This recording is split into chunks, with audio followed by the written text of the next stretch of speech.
Hey everyone, and welcome back to another video. So, my first response to the new artifact challenge was basically, this is what World of Warcraft needs more of.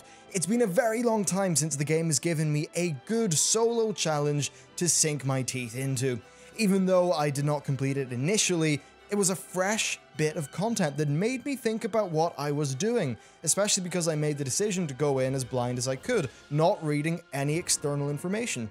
I now know what to do with the fight, but I've decided to focus on gearing up my character so that I can try it again the next time that the mage tower is up, because I'm a bit of a scrub and I'm only 888 currently, and it seems like 905 to 910 is really where most people are doing that. Now, before we move on, there's a few things I do want to acknowledge about this first. So yeah, it's unfortunate that they're not completely class-based and that some of them feel like too much of a harsh gear check. It's unfortunate that the interaction between legendaries is the way that it is, and the connection to the mage tower may not have been the best idea in practice. Also, it absolutely is easier for some classes than it is on others. That's especially true if you're like a marksmanship hunter like me, where you just have this full toolkit that can deal with everything. It seems like it would be a lot easier in an MM hunter than it would be in, say, a shadow priest, so that imbalance is not particularly great there. Now, with those shortcomings acknowledged and dealt with, I would like to move away from them and go for something that's a bit more abstract and a bit less low level. Importantly, the devil is in the detail, and as great as anything here may or may not sound, the real battle is in implementing an idea, not thinking about the idea. That really is the easy bit. Now, my reaction to these solo challenges is something that's really rare in World of Warcraft, and it's a showcase of how content that is both challenging and accessible is a really powerful motivator. And this thing about challenging and accessible content really is the crux of what I'm trying to say here. Accessibility is often conflated with a low difficulty. That need not be the case, and when we look at other genres and other games, we can see the difficult and accessible content is a really powerful game design tool. Look at any of the Dark Souls games. You can run into really challenging enemies quite early on if you want to, and sure, they might destroy you, but that's only going to drive you to try harder or to progress your character elsewhere and then return later. Breath of the Wild does this as well, allowing you to run into enemies that will absolutely destroy you with ease very early on, but 20 hours later, once you have better gear and more hearts and more skill at the game, you can come back and defeat them. Now, this works on many different levels as a design tool. First, it creates a really strong personal journey of you overcoming something that is initially almost impossible, and second, it makes all of the other content in the game more interesting and more relevant to you, because that content can be a stepping stone towards your eventual victory over a task that has been sort of set by yourself.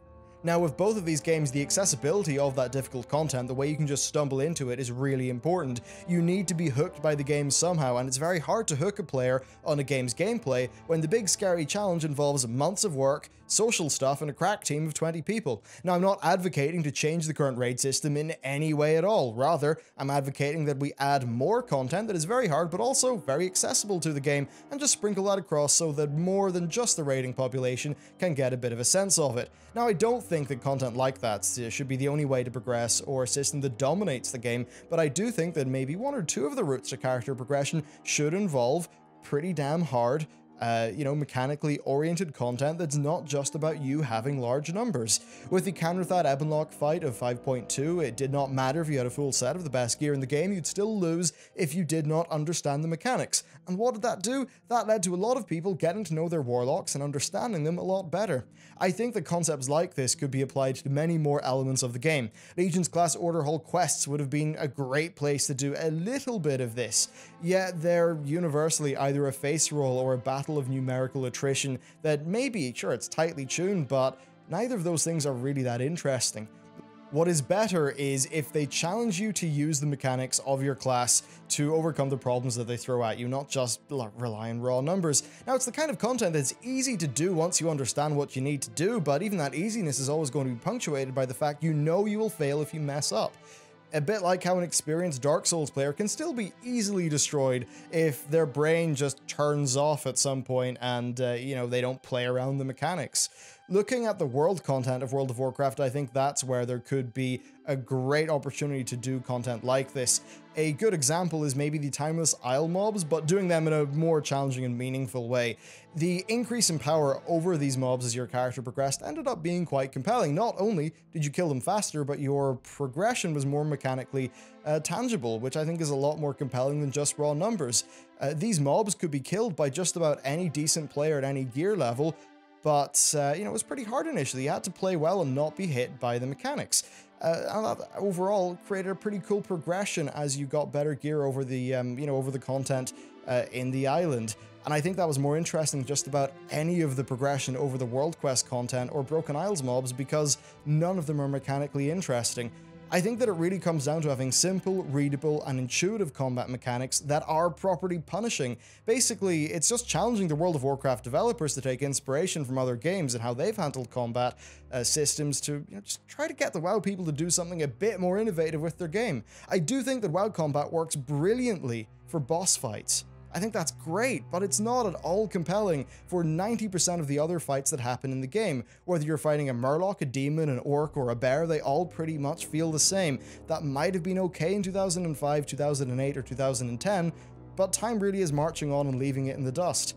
Now, I understand there needs to be a variety of difficulty in content, and making all of the game's content conform to this would be a really big mistake, but I would love there to be a sub-zone or an island that took the ideas here to the max, as if you ask the WoW devs to take the principles of the Bellular fight, the Canrathad fight, and just apply them to an intimately designed sub-zone. Imagine something of a similar scale to the Withered scenario, but instead of it being you and your army of Withered dudes, it was just like a solo bit of super challenging, mechanically challenging content. I think that would be a really awesome thing to even just try out in another patch.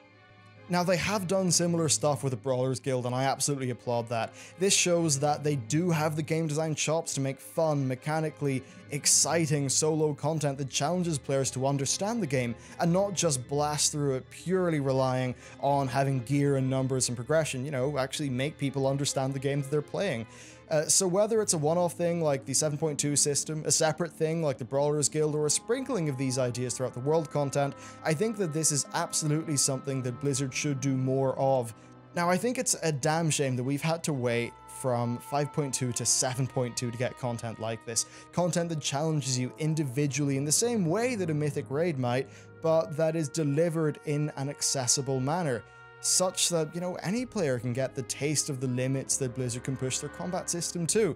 Maybe it would get more people hooked into elements of the game and make them better at their class, and actually appreciate their, you know, how they master the mechanics as time goes on. But overall, this is more about what you think, and if you think there are any cool ways that systems like this could be applied to the game. So be sure to let me know down in the comments. But with that said, well, that's pretty much it for the video. Thank you very much for watching, and I'll see you next time.